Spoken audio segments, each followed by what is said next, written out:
East Arunachal ট্যুরের জন্য 11ই November 2010 আমরা জড়ো হয়েছি দমদম এয়ারপোর্টে বা নেতাজি সুভাষ এয়ারপোর্টে। আমরা এখান থেকে ইস্ট অরুণাচলের কিছু অংশে যাব, নামদাফা ফরেস্টে যাব, এছাড়া তেজু এবং রোয়িংয়ে যাব। তেজু এবং রোয়িংয়ে কিছু সাইট সিন আছে, সেগুলো আমরা দেখব। আমরা ইন্ডিগো ফ্লাইটে যাচ্ছি, এখনও আমাদের এরোপ্লেন আসেনি, সেই জন্য আমরা এয়ারপোর্টে ওয়েট করছি। আমাদের টিম 7 অ্যাডাল্টস আর 2 চাইল্ড। তো সেই মতো রাজাদের ফ্যামিলি, আমাদের ফ্যামিলি এবং রূপমের মা সবাই মিলে এয়ারপোর্টে উপস্থিত হয়েছি এবং প্লেনের জন্য ওয়েট করছি। অন্যান্য বাস স্ট্যান্ডে বা ট্রেনের জন্য ওয়েট করা আর প্লেনের জন্য ওয়েট করা অলমোস্ট সেম, যদিও এখানে অনেক বেশি সময় লাগে, কিন্তু পরিষ্কার পরিচ্ছন্ন আবহাওয়া, বিশেষ করে হকারের চিৎকার না থাকার জন্য আমাদের সময়টা ভালোই কাটছে। আমাদের প্লেন এসে গেছে, আমরা দেখতে পাচ্ছি। এবার আমরা প্লেনে উঠেছি, যে যার নিজের সিট দেখে সেই মতো বসে পড়ছে। আমরাও আমাদের সিট নাম্বার অনুযায়ী বসে পড়েছি। আমার ডান দিকে দেখা যাচ্ছে রূপমকে।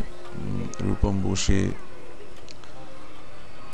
একটা বইতে দেখছে কি কি খাওয়া পাওয়া যায়, সেই ব্যাপারটাও দেখছে। আর এছাড়া ইন্ডিগো ফ্লাইটটা মোটামুটি পরিষ্কার পরিচ্ছন্ন, ভালোই মেনটেন্ড। আমার বাঁ দিকে ঋতু রয়েছে, সে তার ভাইয়ের সঙ্গে সে একই আলোচনায় যোগ দিচ্ছে। ওদিকে রাজাদের ফ্যামিলিও দেখছে কোথায় কি সিট বেল্ট ভালো করে বাঁধা যায়। এছাড়া লোকজন নিজেদের জায়গায় নিজেদের অ্যাট করে নিচ্ছে, কারণ কিছুক্ষণ পরই প্লেন ছাড়বে। প্লেন ছেড়ে গেছে অবশ্য, এখন আমরা দেখতে পাচ্ছি প্লেন চলছে। জানলার বাইরে দিগন্ত দেখা যাচ্ছে, নিচে মেঘের নিচে জমিও দেখা যাচ্ছে। প্লেন যখন নিচে দিয়ে ওড়ে তখন দিগন্ত দেখতে বেশ ভালো লাগে।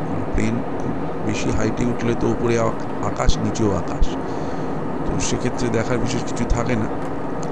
কিন্তু এখানে যেহেতু কম ডিস্টেন্স, তাই প্লেন মোটামুটি নিচে দিয়ে উঠছে আর আমরা দিগন্ত দেখছি, মেঘ দেখছি। যারা প্রথমবার প্লেনে উঠলো, যেরকম ঋত্বিকা, সে ভালোই মজা করছে। প্লেন থেকে নিচে আমরা গঙ্গাকে দেখতে পাচ্ছি, গঙ্গা নদী দেখা যাচ্ছে। এছাড়া অন্যান্য লোকেরা দেখছে জানলা দিয়ে আর কি কি বেটার দেখা যায়। আমরা রাজাদের দেখতে পাচ্ছি খুব আনন্দে মানি ব্যাগ নিয়ে কি কি খাওয়া যায় সেই খাওয়ার অর্ডার দিয়েছে, খাওয়া এসে গেছে, আমরা খাচ্ছিও। প্লেন আমরা ডিব্রুগড়ে পৌঁছে গেছি, খুব কম ডিস্টেন্স, 1 ঘন্টা 10 মিনিটের মতো লাগে। ডিব্রুগড় এয়ারপোর্টে আমরা পৌঁছে গেছি।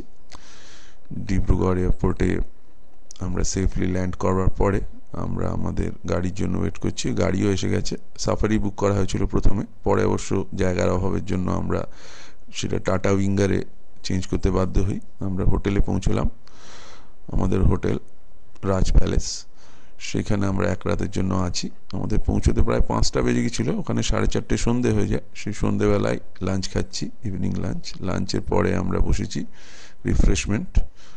আমাদের রিফ্রেশমেন্ট বিফোর ডিনার, এই রিফ্রেশমেন্টের পরে আমরা ডিনারে চলে যাই।